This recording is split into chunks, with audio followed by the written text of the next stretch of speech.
Hi hello welcome to our channel Rahul talks from England. ఎవరైతే video చూస్తున్నారో please subscribe చేయండి, share చేయండి. మీకు నచ్చిన కంటెంట్ కాకపోయినా వేరే వాళ్ళకి ఎక్కడో చోట ఉపయోగపడుతూ ఉంటుంది. ఎక్కడో చోట ఎవరికొకరికి ఉపయోగపడుతుంది అంటే అదే నా మోటో. దానికోసమే నేను ఎప్పుడు పరితపిస్తూ ఉంటాను.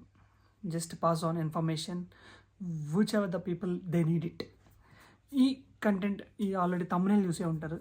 ఈ వీడియో చేయడానికి గల కారణం ఏంటంటే మోస్ట్గా ఇప్పుడున్న మన సోషల్ మీడియా ఎరాలో చిన్న ఇన్ఫర్మేషన్ ఏ మూల నుంచి ఒక మూల నుంచి ఇంకో మూల నుంచి 4 దిక్కుల్లో వితిన్ ఫ్రాక్షన్ ఆఫ్ సెకండ్స్లో ఇన్ఫర్మేషన్ అనేది సోషల్ మీడియా ద్వారా వెళ్తుంది.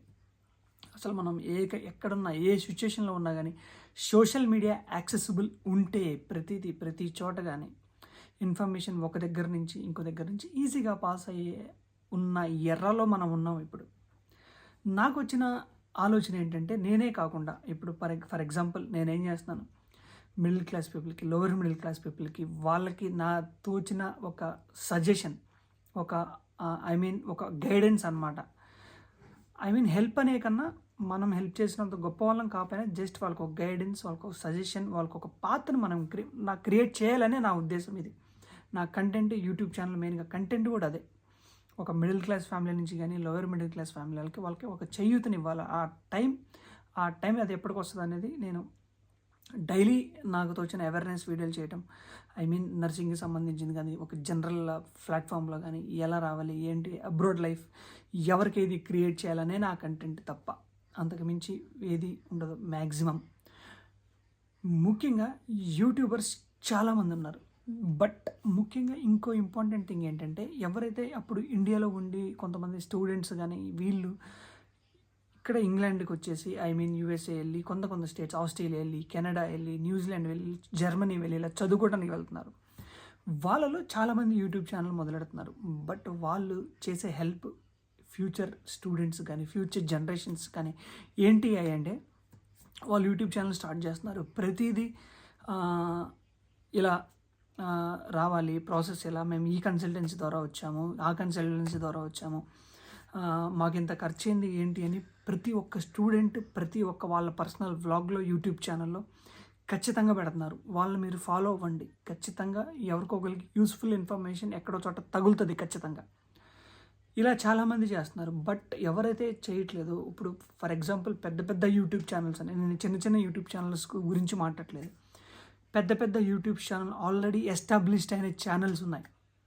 ఆ ఎస్టాబ్లిష్ అయిన ఛానల్స్ వాళ్ళకి నా రిక్వెస్ట్ ఇది, మీరు చేసే కంటెంట్ ఏదో ఉన్న ఊరిని చూపించటం, వ్లాగ్స్ చేయటం కంటే నా యొక్క రిక్వెస్ట్ ఏంటంటే అవేర్నెస్ కలిగించండి. అది సోషల్ అవేర్నెస్ కానీ మీ లొకాలిటీలో ఉన్న సోషల్ లైఫ్ గురించి వాళ్ళకి తెలియజేయండి. మీరు అసలు ముఖ్యంగా మీరు ఎలా వచ్చారు అసలు కంట్రీకి, మీరు పడిన స్ట్రగుల్స్ ఏంటి అని ఒకరికి రోల్ మోడల్గా, ఒకరికి ఇన్స్పైరింగ్గా మీ పర్సనల్ ఇన్ఫర్మేషన్ మీ ప్లాట్ఫామ్లో మీ ఛానల్లో షేర్ చేసుకుంటే ఏంటంటే ఇన్స్పైర్ అయ్యే వాళ్ళు చాలామంది ఉంటారు. ఇప్పుడు నన్ను ఇన్స్పైర్ అయ్యే వాళ్ళు చాలామంది ఉంటారు. నేను ఒకరి నుంచి ఇన్స్పైర్ అయిన వాళ్ళు నాకు చాలామంది ఉన్నారు. నేను ఎవరినైతే చూసి ఇన్స్పైర్ అయ్యాను. అలానే మీ కంటెంట్ కొంతమంది ఈ కామెడీస్ వీడియోస్ కాకుండా లైఫ్ స్టైల్ వీడియోస్ కాకుండా కొంత వీడియోస్ ఒక్కొక్కళ్ళు ఒక్కొక్క పార్ట్ ఎంచుకుంటున్నారు. బట్ నెలకు ఒక్క వీడియో చేద్దాం. నా రిక్వెస్ట్, నేను రిక్వెస్ట్ చేసేంత పెద్దోడిని కాకపోయినా నేను ఏదో ఇప్పుడు ఎదుగుతున్నామండి సోషల్ మీడియా ప్లాట్ఫామ్లో ఏదో వచ్చిన ఆలోచన అంతే. నెలకు ఒక్క వీడియో, ఒక్క కాన్సెప్ట్ గురించి మీరు ఆలోచిస్తారని నేను అనుకుంటున్నాను. మీరే థింక్ చేయండి. అది మీ ఛానల్ గ్రోత్కి ఉపయోగపడుతుంది, మీకు సాటిస్ఫాక్షన్ ఉంటుంది. మన నెలకి, మన భూమికి మనం ఏదో చేసామని.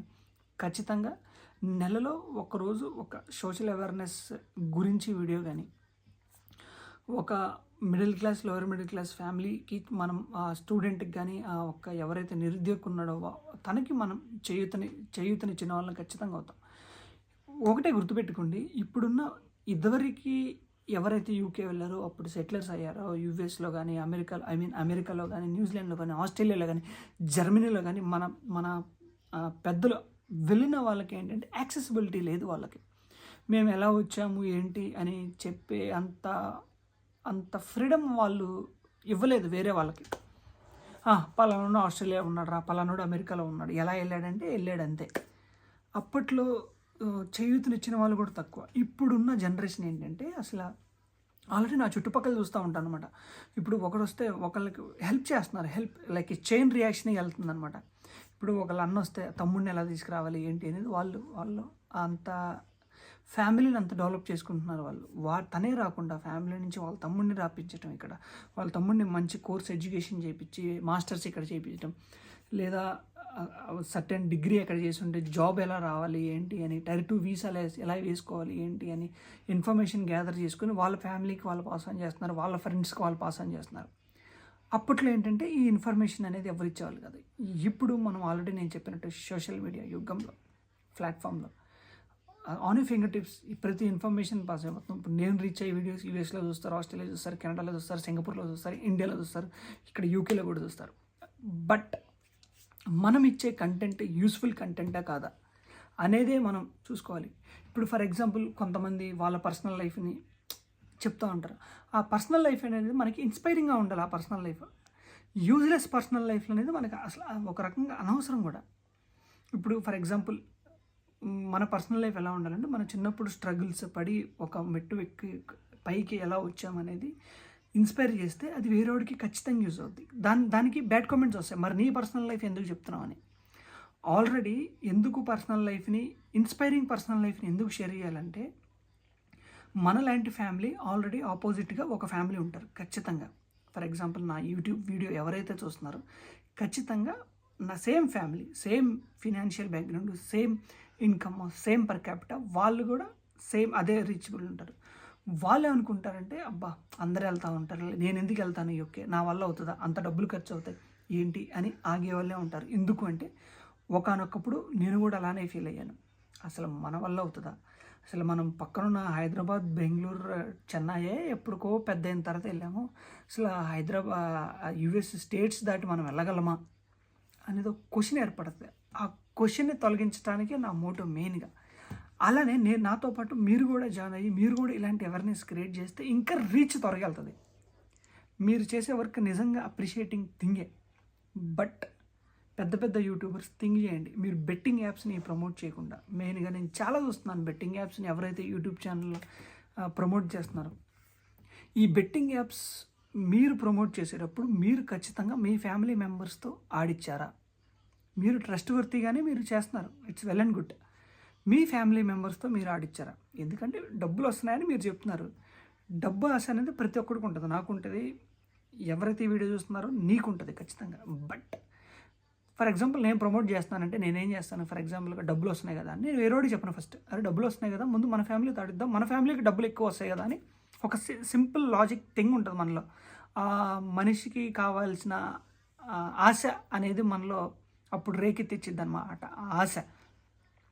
అదే ఫస్ట్ మీ ఫ్యామిలీతో మీరు ఆడించండి, డబ్బులు వచ్చినాయో లేదో మీరు చెప్పండి, అప్పుడు మీరు ప్రమోట్ చేయండి. ఇది సింపుల్ లాజికల్ థింగ్ ఇది. మీరు ప్రమోట్ చేసే ముందు ఒకళ్ళ జీవితాలు కూడా మిమ్మల్ని చూసి మిమ్మల్ని ఇన్స్పైర్ అయిన వాళ్ళు ఉంటారు. బట్ మీరు దాన్ని రాంగ్ ట్రాక్ పెట్టిస్తున్నారు. మీరు అప్పుడు క్వశ్చన్ రైజ్ చేయవచ్చు, గవర్నమెంట్ ఎందుకు బ్యాన్ చేయట్లేదని. It's a big illogical thing అనేది మనం ఎంత మాట్లాడుకున్నా దానికి ఆన్సర్ అనేది ఉండదు, ఎప్పుడు క్వశ్చన్ మార్కే ఉంటుంది, గవర్నమెంట్ ఎందుకు బ్యాన్ చేయట్లేదని. బట్ అది ఎప్పుడు క్వశ్చన్ మార్క్ థింగే. బట్ రావాలి రెవల్యూషన్ అనేది ఖచ్చితంగా వస్తుంది. మీరు ప్రమోట్ చేసే ముందు ఖచ్చితంగా ఒక్కసారి ఆలోచించండి, ఇలాంటి కంటెంట్ మనకి యూస్ఫుల్లా కాదా అనేది. ఐ మీన్ వ్యూవర్స్కి, మాలాంటి వాళ్ళకి, మీలాంటి వాళ్ళకి, వ్యూవర్స్కి, సబ్స్క్రైబర్స్కి యూస్ఫుల్లా కాదు. ఇప్పుడు స్టార్టింగ్ ఏం చేస్తున్నారంటే తక్కువ మంది సబ్స్క్రైబర్స్ వచ్చేసి యూట్యూబ్ ఛానల్ రీచ్ అయిన తర్వాత కొంతమంది బెట్టింగ్ యాప్స్కి వెళ్తున్నారు. ఖచ్చితంగా ఎవరో ఒకరు, ఇప్పుడు ఫర్ ఎగ్జాంపుల్ 1 మిలియన్ సబ్స్క్రైబర్స్ ఉంటే ఖచ్చితంగా అందులో ఒక 500,000 మంది చూస్తారు, 500,000 మంది ఆడతారు. మనిషికి ఒక 100 రూపాయలు పెడితే అంటే 100 రూపాయలు పెట్టి ఆడినా కానీ ఆ బెట్టింగ్ యాప్కి, ఆ యూట్యూబర్కి ఎంత లాభం, ఎంత ఇన్కమ్ని మనం ఇండైరెక్ట్గా జనరేట్ చేసి ఉంటాం. మన ఇన్కమ్ని పెట్టుకొని మన కష్టార్జితాన్ని ఒక బెట్టింగ్ యాప్ రూపంలో పెట్టి, అది తప్పది. మీరు పెద్ద పెద్ద యూట్యూబర్స్ నెలలో ఒక్కసారి ఆలోచించండి, అవేర్నెస్ వీడియో కలిగించండి, సోషల్ అవేర్నెస్ వీడియో చేయండి. మన చైల్డ్ అబ్యూస్ జరిగింది, ఆ వీడియో చేయండి, తప్పులేదు. ఒక కన్సల్టెన్సీ నుంచి ఒక ట్రస్ట్ వర్తీ కన్సల్టెన్సీని చెప్పండి అబ్రాడ్లో లైఫ్లో ఇలా ఉంటుంది, ఈ కంట్రీస్కి ఇలా యాక్సెసిబుల్ ఉంటుంది. కొంతమంది స్టూడెంట్స్ ఏంటంటే ముఖ్యంగా ఇంకోటి, ఫర్ ఎగ్జాంపుల్ ఒక స్టూడెంట్ రావాలంటే మినిమం 10 లక్షల్లో ఏ కంట్రీకైనా వెళ్ళిపోవచ్చు. కొంతమంది స్టూడెంట్స్కి ఆ ఆశ ఉన్నా కానీ 10 లక్షలు పెట్టే కెపాసిటీ ఉండదన్నమాట కొంతమందికి. ఆ 10 లక్షలు సమకూర్చుకునే కెపాసిటీ ఉండదు కొంతమందికి. ఆ 10 లక్షలను ఎలా సమకూర్చాలి, ఏ కంట్రీస్కి ఆ 10 లక్షలు తక్కువ స్కాలర్తో తక్కువ తక్కువ ఫీజుతో ఏ కంట్రీకి వెళ్ళొచ్చు అనేది ఇది చెప్తే ఇంకా బాగుంటుంది. ఒక వీడియో చేయండి. ఇప్పుడు పెద్ద పెద్ద యూట్యూబర్స్ ఉన్నారు. ఇప్పుడు 10 లక్షలు తక్కువ అయ్యే countries, I mean house rents ఇవన్నీ తక్కువ అయ్యే కంట్రీస్ మీరు ఆప్షన్ వెతుకోండి. ఒక కన్సల్టెన్సీతో టైఅప్ అయ్యి ఇలా చేస్తే బాగుంటుంది, ఈ ఒక 5 లక్షలు 4 లక్షలతో ఈ కంట్రీకి వెళ్ళొచ్చు స్టూడెంట్స్ ద్వారా అని చేసుకునే విధానంగా చాలా ఉంటుంది ఖచ్చితంగా. ఇదే నా విన్నపం. మీరు ఖచ్చితంగా క్వశ్చన్ చేయండి బెట్టింగ్ యాప్స్ అని ప్రమోట్ చేసేవాళ్ళు. ఎవరైతే మీరు ఎవరినైతే సబ్స్క్రైబ్ చేసుకున్నారో వాళ్ళని క్వశ్చన్ చేయండి. ఒక సోషల్ అవేర్నెస్ కంటెంట్ క్రియేట్ చేయండి. ఒక middle class, lower middle class family వాళ్ళకి సంబంధించి కావాల్సిన కంటెంట్ని క్రియేట్ చేయండి. అన్యూస్ఫుల్ కంటెంట్ క్రియేట్ చేయొద్దని చెప్పండి. అన్యూస్ఫుల్ కంటెంట్ క్రియేట్ చేయొచ్చు. ఎప్పుడు అన్యూస్ఫుల్ కంటెంట్ అవుద్దా, మన సబ్స్క్రైబర్స్కి మనం ఏదైతే యూస్ఫుల్ వీడియో చేయట్లేదో అది అన్యూస్ఫుల్ కంటెంట్ అవుద్ది. కొంతమందికి నచ్చిద్ది, అది కొంతమందికి నచ్చదు. బట్ నచ్చకపోయినా కొంతమందికి నచ్చే ఉంటుంది కదా, వాళ్ళ కోసం మనం ఇప్పుడు ప్రతిపించాలి. ఆ నచ్చిన వాళ్ళకి వేరే కంటెంట్ రావచ్చు. వాళ్ళకి ఎప్పుడు 100 మందిని సాటిస్ఫై చేయలేము. ఇంట్లోనే మనం మన సొంత తల్లిదండ్రులు, మన సొంత అన్నదమ్ముల్ని సాటిస్ఫై చేయలేము. ఇంకా మన సబ్స్క్రైబర్స్ ఫ్యామిలీని మనం ఎలా సాటిస్ఫై చేయగలం? But half of the people ఉంటారు కదా, వాళ్ళ కోసం మళ్ళీ ఇంకో కంటెంట్ అంటే అది నచ్చిన వాళ్ళకి తర్వాత నచ్చొచ్చేమో కానీ అలా ఎప్పుడు దాన్నే చూసుకోవాలి. ఎప్పుడు 100 మంది సబ్స్క్రైబర్స్ ఉంటే ఆ 100 మందికి నచ్చే వీడియో అని కాకుండా అట్లీస్ట్ 60-40 రేషియోలో చూడాలి. అది అదే నా motto. Please don't take it as like any ఒక సెటరికల్గా అనుకోవద్దు. జస్ట్ ఇట్స్ నా హంబుల్ రిక్వెస్ట్. అదే ఏదో చిన్న యూట్యూబర్ని ఉపయోగపడాలనే కంటెంటే నేను ఈ వీడియో చేశాను తప్ప అంతకుమించి ఏం లేదు. Thank you for watching this video and please subscribe. నేను చేసే కంటెంట్ ఎక్కడో చోట ఎవరికో వాళ్ళకి ఖచ్చితంగా ఉపయోగపడుతుంది. ఆ ఉపయోగపడే వ్యక్తికి మీరు షేర్ చేయండి. It's my humble request. Thank you for watching. Rahul talks from England. జై హింద్.